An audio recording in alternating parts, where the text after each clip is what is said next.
Speak up to start the presentation, sir. Chairman అలాగే municipal commissioners other parts నమస్కారం. ఇందాక మనకు సెక్రటరీ మేడం చెప్పేటప్పుడు as for as APSP intervention is concern it started with addressing this issue on two fronts. One is energy efficiency, other one is improving the quality of service as far as street light is concerned. As far as when it started in APSP, I was in Karimnagar as the Municipal Commission in Karimnagar Municipal Corporation.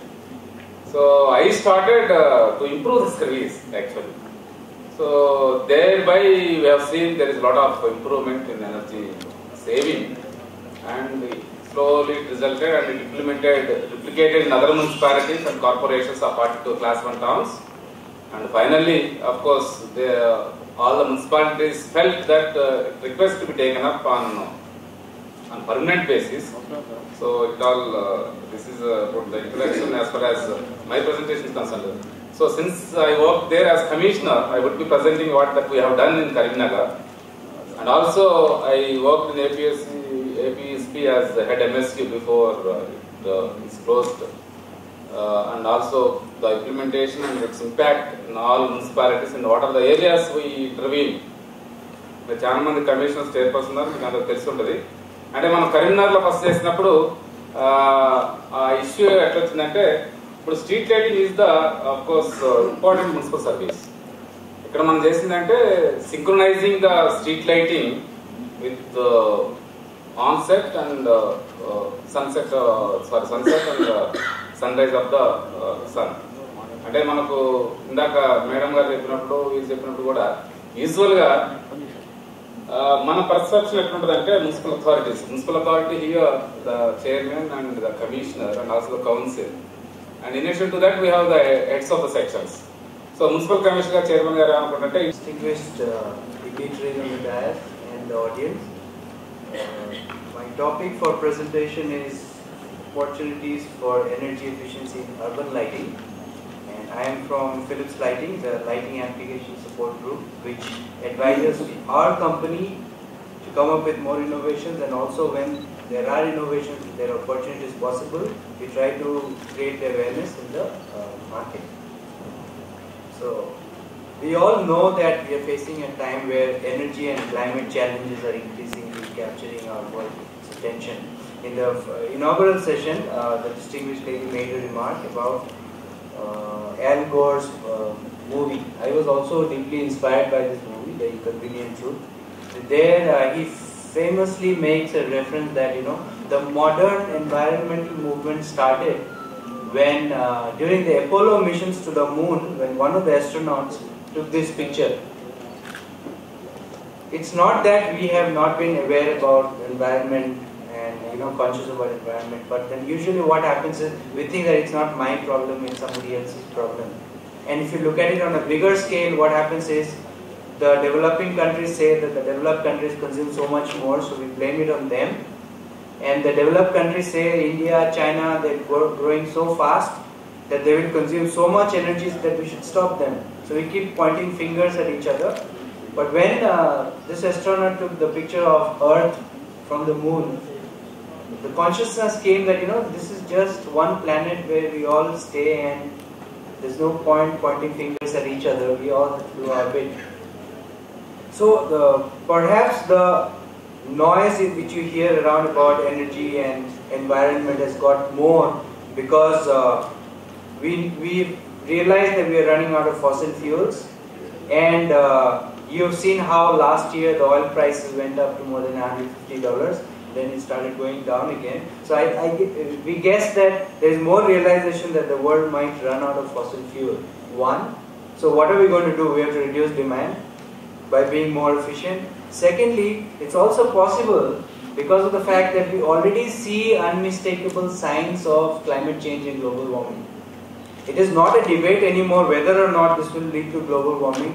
We are already seeing signs. We are seeing signs of the polar ice caps melting. You've seen that the storms are getting more fiercer.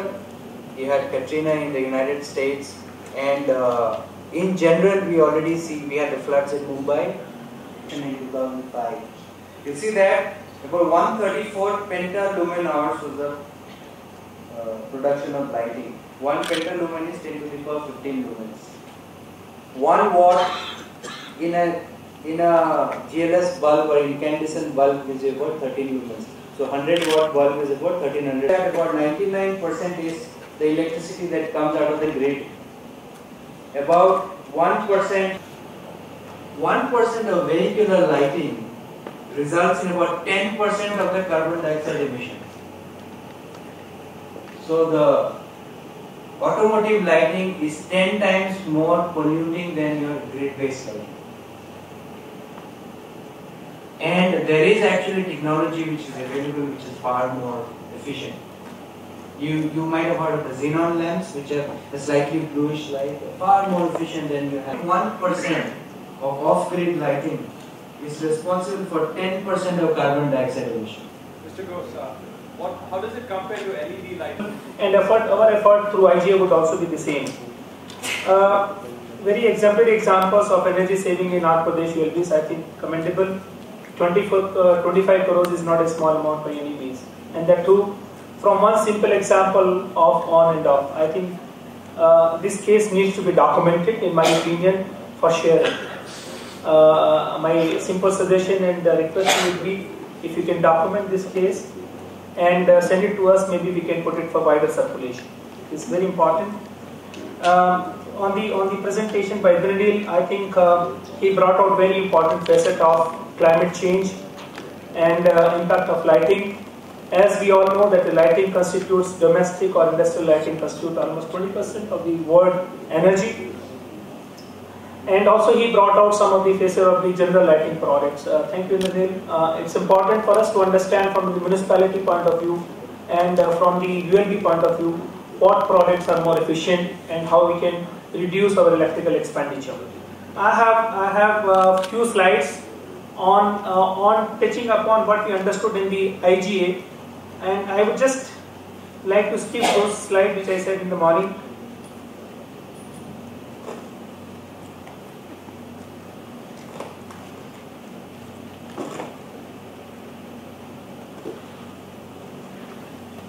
No participation. Today, 77% of the product in the market are co-stars.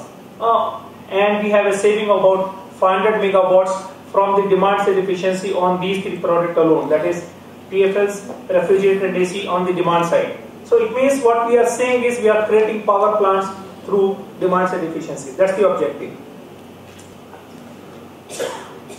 So why these questions again I raise in a more systematic approach? Why municipal DSM? Because we feel municipality do not generate any profits. There is no objective of profit, therefore it does not have a business entity as a prospective. There is a lack of financial technocrat and database. This is, I am not referring to the AP who has now started compiling data, but this is what the general example is, that they do not maintain any database of the pump set. In one of the municipalities where we have interacted, we found they do not have any, how many pumps they have, when was the municipality last audit done, what is the pumping, where the line goes, where there is a leakage, whether the electricity is supplied to whom, and who pays the bill. At the end of the day, we found that nobody pays the bill. Some bill get raised by the utility, which is settled at the state level itself. So I think the efficiency will not settle at that level. The lack of awareness on technologies for improving energy efficiency. Our objective is to improve on these parameters and bring in ESCOs, energy service companies, as a method of financial instrument. We will break for lunch.